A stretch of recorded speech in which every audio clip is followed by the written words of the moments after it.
Europe's largest port for the transport of grain, Rouen sits 120 kilometers from the sea. To guide cargo ships among the biggest in the world safely to Rouen, there are expert pilots who know the River Seine by heart. Today, this pilot is boarding the Oak Harbor, a 175-meter-long grain transporter carrying 23,000 tons of wheat. Its destination, Algeria. I'll hold the door. You know the way? They're all the same. Classic ship. Japanese or Chinese built. Captain, good afternoon. Yeah. How are you? Fine. You too? Yeah. Okay. So, Captain, we have two tugs. One, Eric Rouault takes charge of the bridge and explains the unberthing maneuvers to the Filipino captain. To port control, Oak Harbor ready to unberth, 2 QP CDI, direction the sea. Tens of thousands of tons of steel to shift, depending on the river's strong currents. With the help of two tugs, Eric conducts the unberthing. Unberthing underway, direction the sea with a 940 current. We're departing on time. There's no particular traffic to manage, but we have to remain vigilant.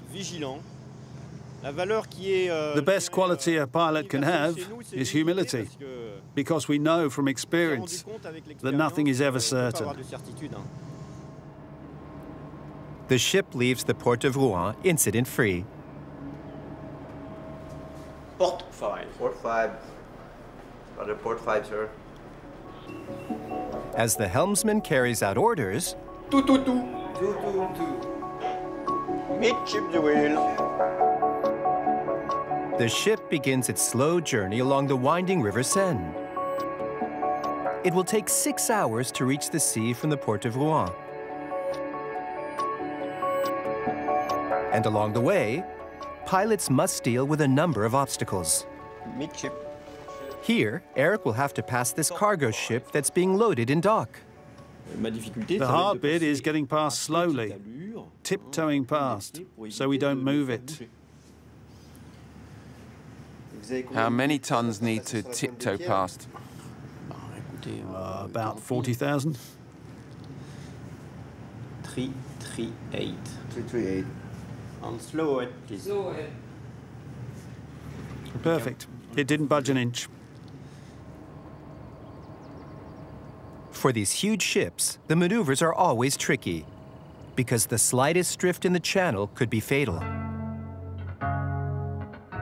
All the pilots of the Seine remember the container ship that ran aground in March 2014. To free it from the silt, they had to wait for the river to reach its highest level again. Without the tides, the Seine wouldn't be deep enough for cargo ships.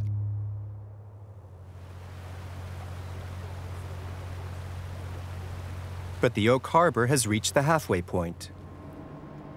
It's time for another pilot to take over.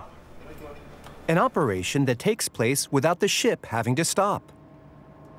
270. 270. Do you often see sunsets like this one over the estuary? It's one of the attractions of the Seine, and it breaks the routine. Every day the landscapes are completely different. 310. Don't you think that all the surrounding nature is a bit disturbed by all this river traffic? Grave question.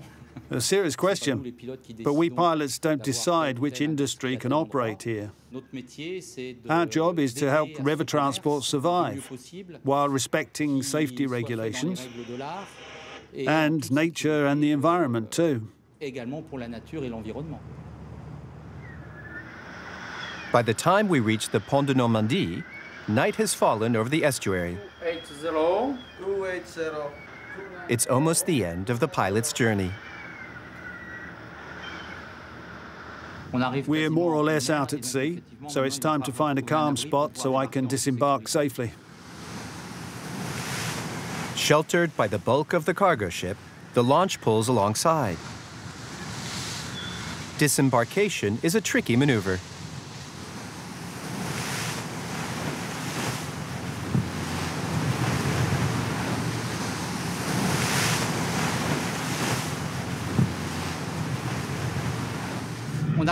You have the satisfaction of a job well done, of having helped someone.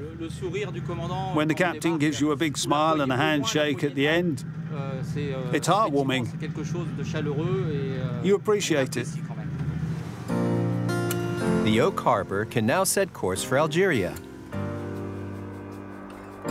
As for the pilots of the Seine, tomorrow they'll be at the helm of one of the 3,000 cargo ships that sail through the Boucle de la Seine National Park every year.